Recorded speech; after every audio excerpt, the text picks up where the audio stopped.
उम्मीदवार कानून साज असम्बली हल्का सेंसा सरसावा पंजेड़ा राजा महफूज साहब से खसूसी इंटरव्यू। मैं कॉलेज लाइफ से इस्लामी जमीयत तलबा के प्लेटफॉर्म से अपना आगाज़ किया है अमली और नज़रियाती लिहाज से। जी। तो उसी वक्त से आज तक अल्हम्दुलिल्लाह कॉलेज में हमारी इस्लामी जमीयत तलबा होती है और अमली ज़िंदगी में जमात इस्लामी के प्लेटफॉर्म से जो है वो हम सियासत में। अच्छा, आपको टिकट मिलेगा, आप इस हल्के से लड़ेंगे इंशाल्लाह, तो जी क्या समझते हाँ, हैं कि वोट आप गेन कर सकेंगे इतना जितना दूसरी जमातें गेन करती हैं? जहाँ तक टिकट की बात है तो अल्हम्दुलिल्लाह टिकट तो मेरा सबसे पहले कंफर्म हुआ और जमात इस्लामी ने हमारा जो है वो टिकट 2-3 माह पहले ही कंफर्म और बाकायदा से प्रेस कॉन्फ्रेंस और इलेक्शन कैंपेन का आगाज़ 2-3 महीनों से जो है वो हमारा जारी है और इंशाल्लाह हम इलेक्शन कंटेस्ट करेंगे और भरपूर तैयारी के साथ। वैसे देखा जाए तो जमात इस्लामी को लोग फंड भी देते हैं, डोनेशंस भी आती हैं, लेकिन वोट का रुझान इतना क्यों नहीं था पहले? अभी तो इतना कंफर्म नहीं है, पहले इतना नहीं था। एक तो ये है कि इसमें आपका बड़ा अच्छा सवाल है। तो आज़ाद कश्मीर में जब हम देखते हैं तो यहाँ सियासत जो है वो एक तो इज़्म की बुनियाद पर की जाती है और दूसरी मफादात की बुनियाद पर की जाती है और नज़रियात सरे से ही गायब हैं और कोई नज़रियाती जमात नहीं है और ना ही वो लोगों के पास कोई जो है वो कोई नज़रिया और विजन है।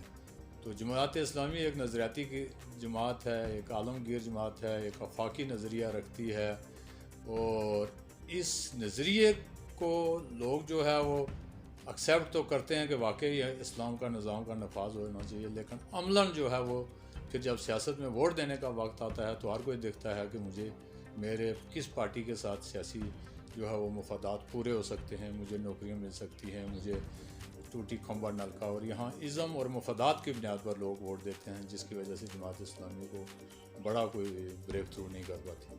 अच्छा, हल्के के मसाइल क्या हैं आपके सेंसा सरसावा पंजेड़ा के?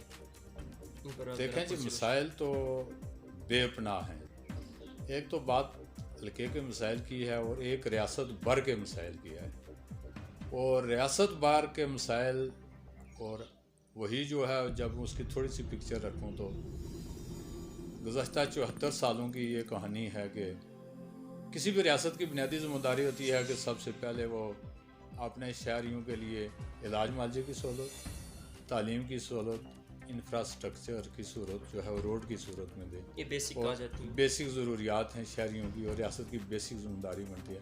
लेकिन गुज़श्ता 74 सालों की कहानी है ये है कि आज तक जो है ये अवाम इन बुनियादी ज़रूरतों और बुनियादी हकूक़ से महरूम है। इनको बेसिक ज़रूरियात ही मुहैया नहीं की गई। बेसिक जो इश्यूज थे और आज हमें सिर्फ पानी की जो है वो कितने मकामात हैं जहाँ तक पानी तक भी दस्तियाब नहीं है और नकल हरकत के ज़राए जो है वो मसदूद हैं और इलाज मुआवजा तो सिरे से यहाँ के है ही नहीं है। यहाँ सीधा कोई आदमी अप्रोच करता है तो डिस्ट्रिक्ट कोटली को और डिस्ट्रिक्ट वाले रावलपिंडी रेफ़र कर देते हैं या कब्रिस्तान रेफ़र कर देते हैं। ये बात तो आपकी मानने वाली है। अच्छा, अब नौजवानों को इस प्लेटफॉर्म से क्या मैसेज देना चाहेंगे?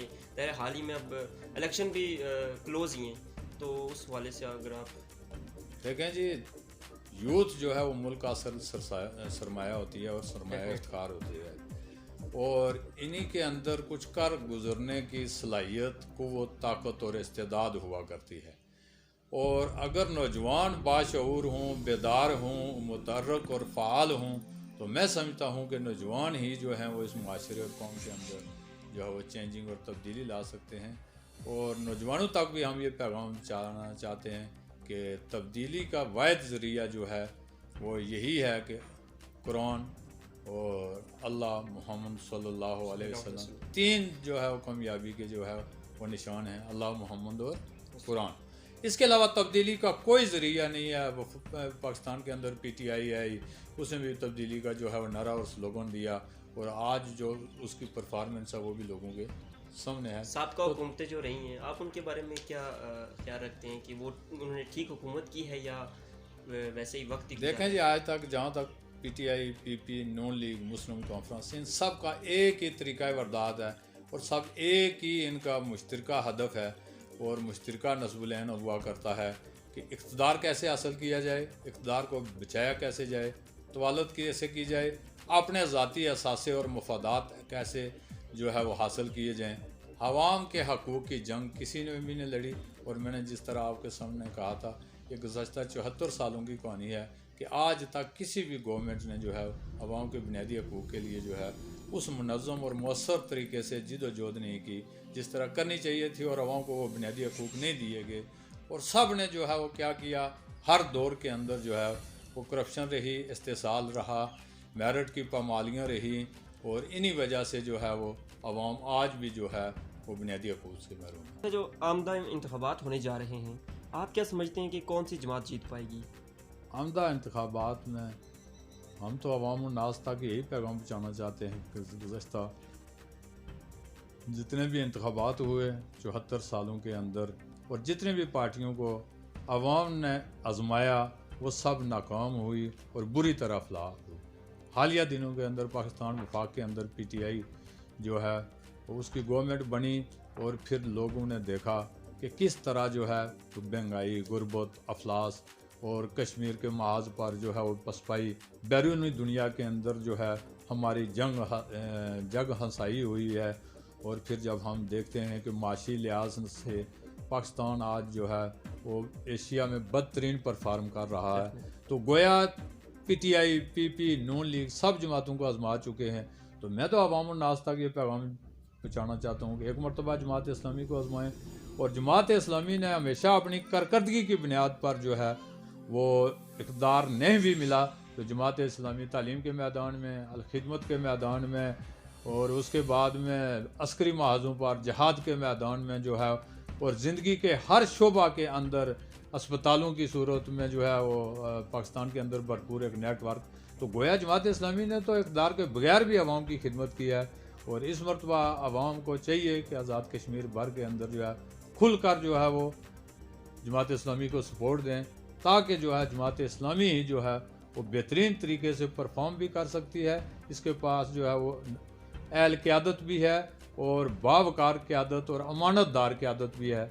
जो तब्दीली के लिए नागज़ीर चीज़ हुआ करती है, बासलाहियत और अमानतदार क़यादत, वो सिर्फ जमात इस्लामी के पास है, इसके अलावा कोई किसी और के पास नहीं। और अवाम एक मरतबा हमें आजमा कर देखें, फिर इंशाअल्लाह हम लोगों को बताएंगे कि फिर तामीर और तरक्की क्या होती है, बुनियादी हकूक़ क्या होते हैं, रफ़ाए अम्मा और खिदमत खल्क़ के काम कैसे होते हैं, और हकूक़ जो हैं बुनियादी आवाम के वो किस तरह डिलीवर किए जाते हैं।